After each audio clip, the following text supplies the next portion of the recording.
What was the outcome? That's coming up on Business Matters.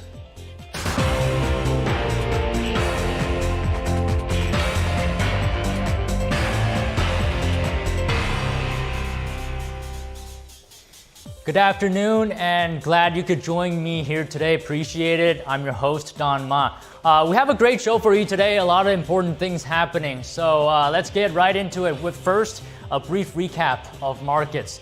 S&P 500 and NASDAQ ended slightly up today, and this is after data showing that the U.S. services industry growth slowed further in March. And we also had comments by the U.S. Federal Reserve Chair Jerome Powell, who said there is a need for more debate and data as well before interest rate cuts. So these are factors combined that limited the advances of the indexes, but nevertheless, most of the S&P 500 major sectors advanced, led by materials and energy. S&P 500 gained 6 points or 0.1%.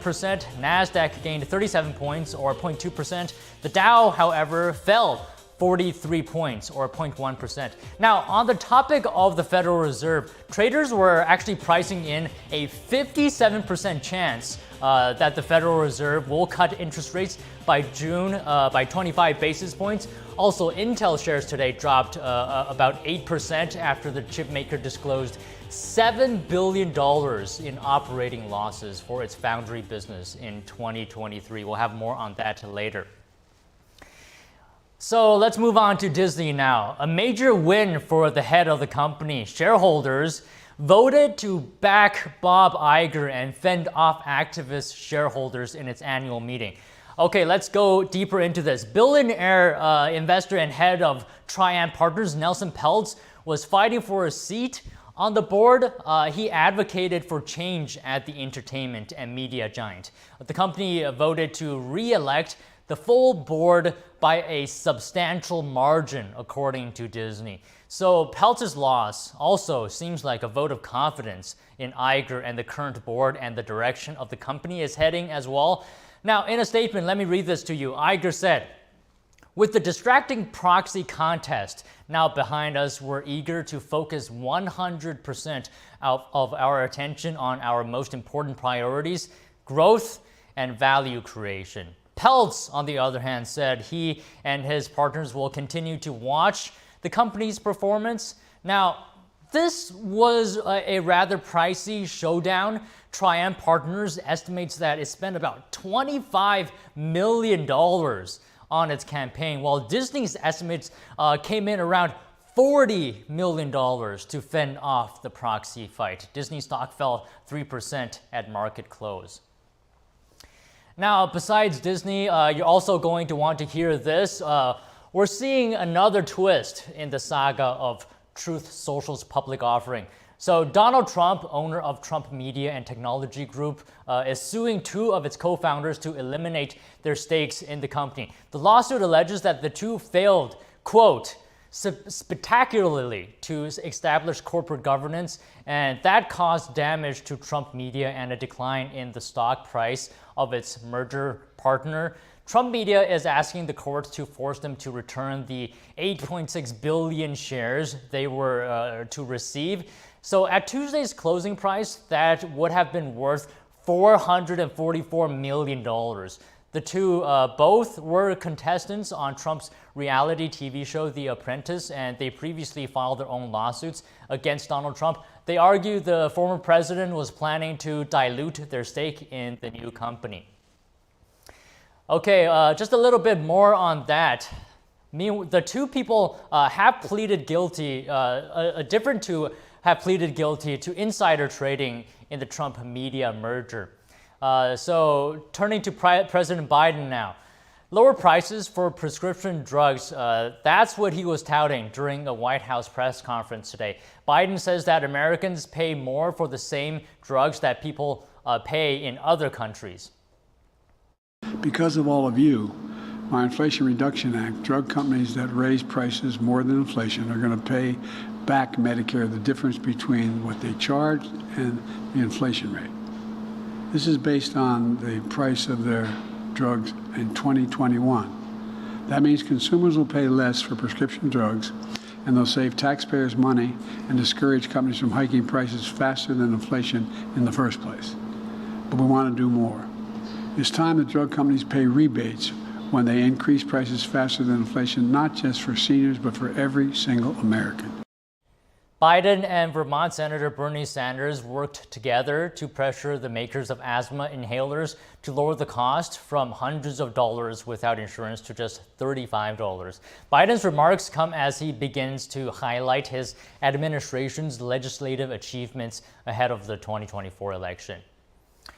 Now, staying with the White House, the Biden administration is backing off on refilling America's energy oil stockpile. The Energy Department says the administration will no longer buy up to 3 million barrels of crude for a reserve site in Louisiana. The department says that the shift comes amid rising prices at the pump. According to AAA, the national average has climbed by 20 cents over the past month to $3.55. And prices have climbed in part over fears that the war in the Middle East could escalate and disrupt oil supplies. Now, let me ask you a question here. Do you prefer electric cars or gas-powered cars? Well, if you do prefer gas-powered cars, it seems like you're not alone. In fact, far from it, because apparently EV demand is waning. I spoke to expert and founder of Car Coach Reports. Let's hear what she told me. Lauren, thank you very much for your time today. Let's start with Tesla. We just had its earnings report yesterday. How are we looking here? Well, Tesla's in a little bit of trouble. They haven't had sales this soft since 2020. So now we're in an interesting situation. The last quarter, BYD, which is a Chinese car manufacturer, they were #1 globally in sales. Now they're #2. Tesla has retaken it, which tells me that electric vehicle sales as a whole has softened. But we're down about 9% from what expectations were. And so that's not good. And part of that is because vehicles haven't been updated, like other car brands, such as like Ford, GM, Stellantis. When they redo their cars every few years, you see changes. Tesla seems to look the same. It's like an old Taurus. It just sort of looks the same. That's hurt them a little bit, as well as Cybertruck sales are still on the soft side. So the early adapters got ones that they wanted, but now their sales have got very soft.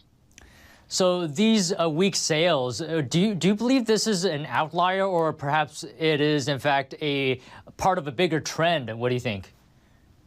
Well, Tesla's still #1 and leading the pack when it comes to electric vehicles. So a lot of people look at him as a tech company. They don't look at him as a car company. There are still a lot of enthusiasts that love his product and what he offers.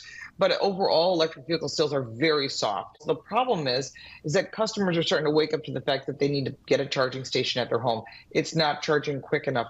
They like that freedom to be able to fill up with fuel and go on their way. So people found that happy medium, which is hybrids. So the hybrid market of SUVs and crossovers have been booming. They're up about 30%. That's a big growth number in the last quarter.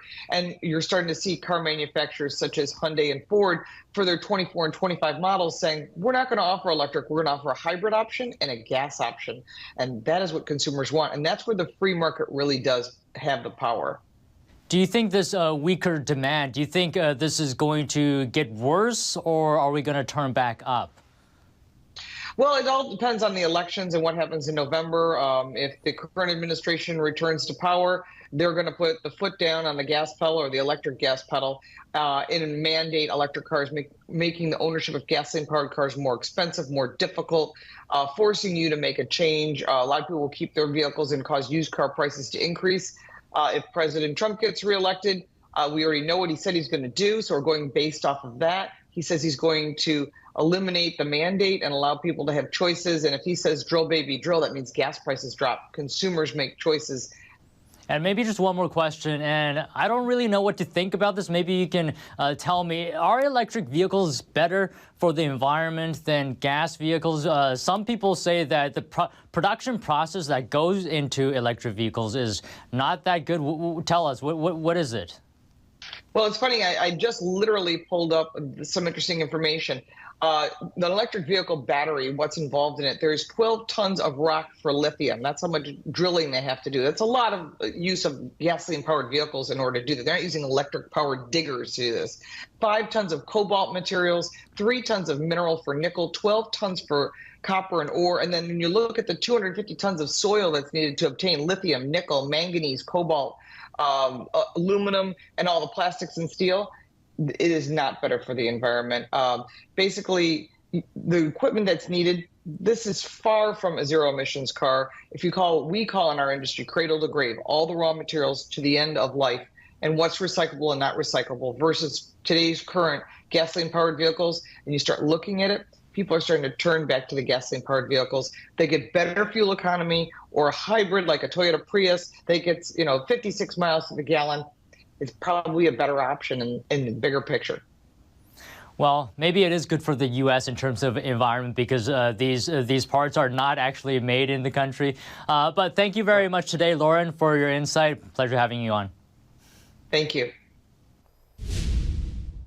Now, on to some China-related stories. The U.S. government gives a scathing review of Microsoft's cybersecurity.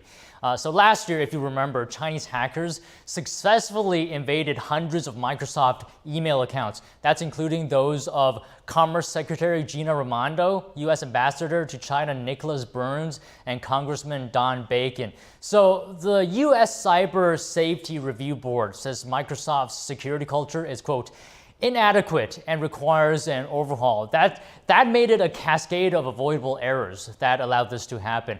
So we got an expert opinion from cybersecurity law scholar Star Cashman on this. Here's what she told us. It's not necessarily a Microsoft specific problem. I think that people would be surprised at the fact that many tech giants and tech companies in general who obtain and possess very high amounts of private, sensitive user information and user data, they are falling behind on their cybersecurity practices. And it tends to be that cybersecurity best practices only really increase after a hack or a breach occurs.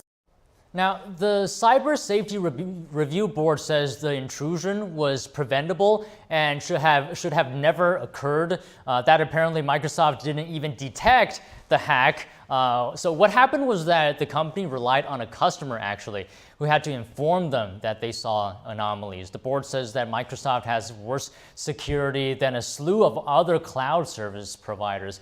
That had me wondering, why is the board saying this, right? Is it because that Microsoft is huge of its size that led to this, or maybe because there's not a whole lot of other options for customers out there besides Microsoft?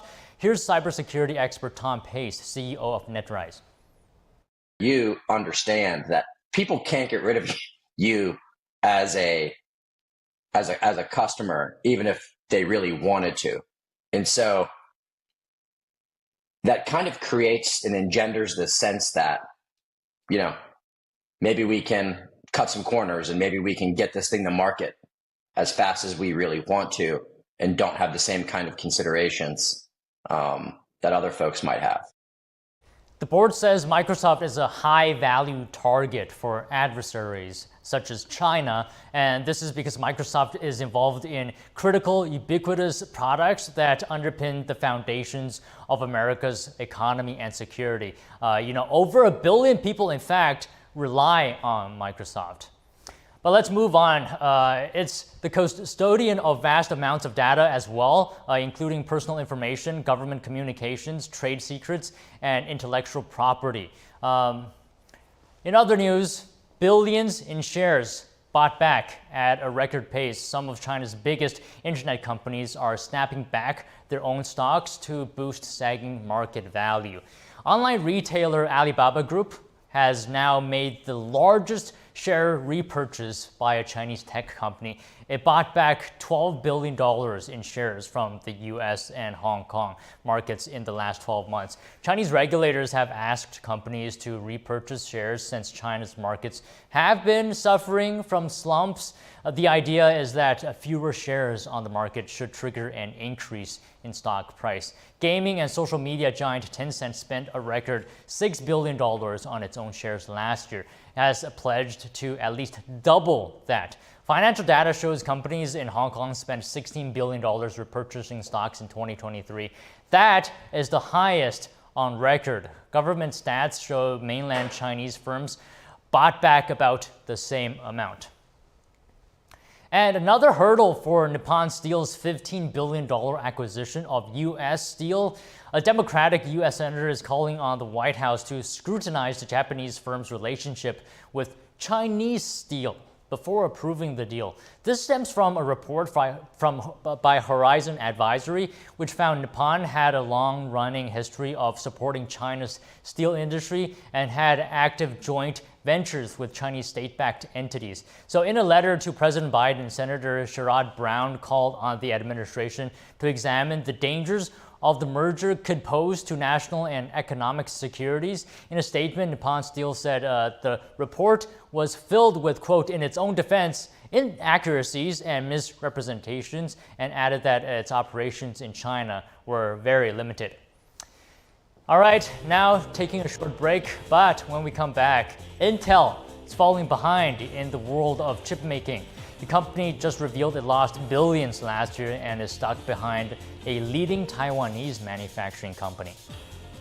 And there's only days left to file your taxes, but it might be worth taking the time to check for common mistakes that IRS flags for. We have tips from America's accountant.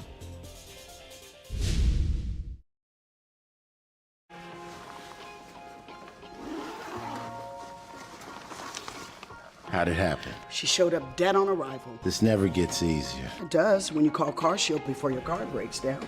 Look at these prices. The camshaft, transmission, engine. Don't people know? A plan through CarShield could protect up to 5,000 parts and systems. You hate to see it. An out-of-warranty car is gonna break down eventually. Right, which is why they need a plan through CarShield. Those expensive repair bills get paid and at the mechanic of their choice.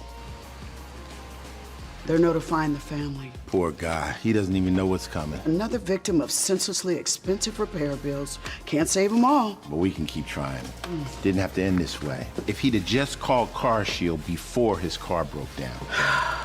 Exactly. Protect yourself from the unprecedented rise in cost for parts and repairs. Call now to save money with your price lock guarantee.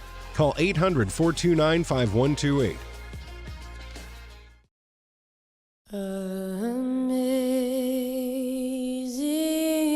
grace, how sweet the sound that saved a wretch like me. I once was lost, but now I'm found. Was blind, but now I see. They're just young people, hungry, homeless, and vulnerable. Abused youth often feel safer on the street. Now, more than ever, that's the most dangerous place of all. Covenant House is helping young adults facing homelessness. We're providing safe shelter to thousands, but the need is overwhelming, and no young person is ever turned away. Please call or go online now with your gift of $19 a month to help a young person. You'll provide safe shelter, hot meals, and medical care. Your gift will show them they're loved. Homeless young people are afraid and alone with nowhere else to turn. You want to know that there's somewhere you can go that's safe. So the Covenant House did that for us. Please call now with your gift of $19 a month. We'll send you this blanket as a reminder of the comfort your gift provides a young person tonight. Please don't wait. Your gift is the lifeline a young person needs now. Call the number on your screen or go online to safeplacetosleep.org. Thank you for saving precious lives.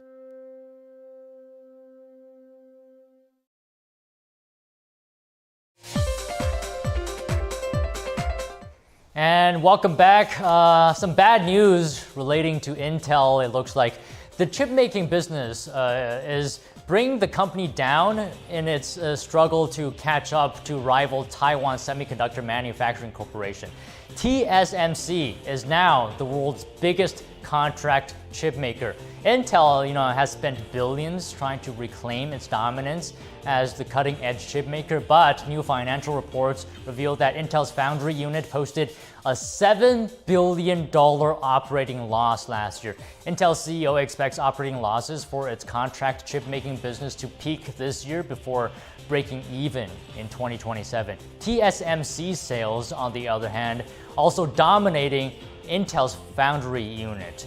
The Taiwanese firm's first quarter sales totaled about $19.5 billion compared to $19 billion for Intel's entire 2023 years. Now, some more bad news. The nation's largest producer and distributor of fresh eggs is experiencing a bird flu outbreak. Cal-Maine Foods has temporarily stopped production of a facility in Texas. The state agriculture commissioner says the company has to depopulate 1.6 million laying hens and 337,000 pullets. Cal-Maine says it's working to secure production at other plants to minimize disruption to its customers. Officials are saying that the current risk to the public is minimal, which is good. Bird flu has also been detected at a poultry facility in Michigan. And as you already know, the tax season is here, but the deadline is fast approaching, Monday, April 15th. Mark that on your calendar. So, we thought it would be a good idea to give you some tips on things you should avoid and how to avoid getting audited, which of course we all want. I spoke to Dan Geltrude, or America's Accountant. So Dan, being America's accountant and tax season, coming up real fast, you must have some tips for us, right? Of course. Listen, the one thing that we should focus in on here are what the common mistakes are, because those are the little things that can get you in a lot of trouble. And these are simple things. Let me start with this. Many times people use the incorrect Social Security number, which means that your tax return is not going to be properly accounted for. Also, people put the numbers on the wrong lines. Again, simple thing, but problematic. One of the other points, too, is incorrect information. This comes into play quite a bit related to missing 1099, so the return ends up being incomplete. Another point here is the wrong filing status. Maybe you're married and you accidentally put in single. Not going to work. One of the other points, too, is people forget about profits on cryptocurrency. One of those things that gets overlooked. Again, quite simple, but also common mistakes. If you could avoid those things, you'll really be in good shape for this filing season. Next question, how do you avoid getting audited? Well, here's the way it works. To start with, there is a audit lottery. So you could be unlucky and end up winning, and then you end up having an audit. But there are other matters that come into play here. So as people have heard the phrase, red flags. Let's talk about what those red flags potentially are. First, when you fail to report all of your income, red flag. Another thing is high income earners have the tendency to be selected for audit more than others. Also, people who forget to file their tax returns or haven't filed in a while, those end up getting picked up where the IRS is going to come calling to say, you owe us more money potentially, we want to see what's going on. Then there's another group of people who have higher than average deductions. So the IRS has so much data that they have the ability to analyze, and when they see people, and it doesn't mean it's wrong, by the way, but when they see people are taking more deductions than what the normal taxpayer would do, that potentially puts you in a position to be selected for audit. And then there's two more I want to mention real quick. large charitable deductions, that's one of the red flags, and also people who file what's called a Schedule C, which means you are someone who is a sole proprietor running a business. Those have a high selection rate for audit as well. Dan, let me just ask a sidebar question here. The IRS has said that it's going to increase its workforce. Does that mean more audits? Well, potentially, yes, right? Because the way the IRS increases getting more money is to go out there and check on people to make sure they're paying what they're supposed to. So when the IRS is talking about increasing their resources, part of that is yes, they want to do more audits and try to increase tax revenues for the federal government. All right, last question here, Dan. Any major law changes that should be on our radar? One of the things that is going to be changing is because of inflation, the tax brackets have been adjusted. And this is actually good news. Because of inflation, it means the brackets have moved up, which means you have to make more money to shift into the next higher bracket. Now, of course, that's calculated automatically, but that's one of the big changes, but it's good news for all of us. All right, America's Accountant, always great speaking to you. Thank you. Just one more question I have for you guys. Are you a Taylor Swift fan? Well, even if you're not, this is still pretty impressive. Taylor Swift's record-breaking Eras Tour has propelled her to billionaire status. She's officially made the Forbes Billionaires list that ranks people all around the world with the most money. So while the singer is pretty popular, to say the least, she still has some ways to go before she climbs higher to the top of the billionaires ladder, because the magazine ranks her at number 2,545 on the list. Swift is estimated to be worth $1.1 billion. All right, that's all the stories we have for you today. Thank you very much for watching. If you have any feedback, just let me know down in the comments down below. Don't forget, business matters.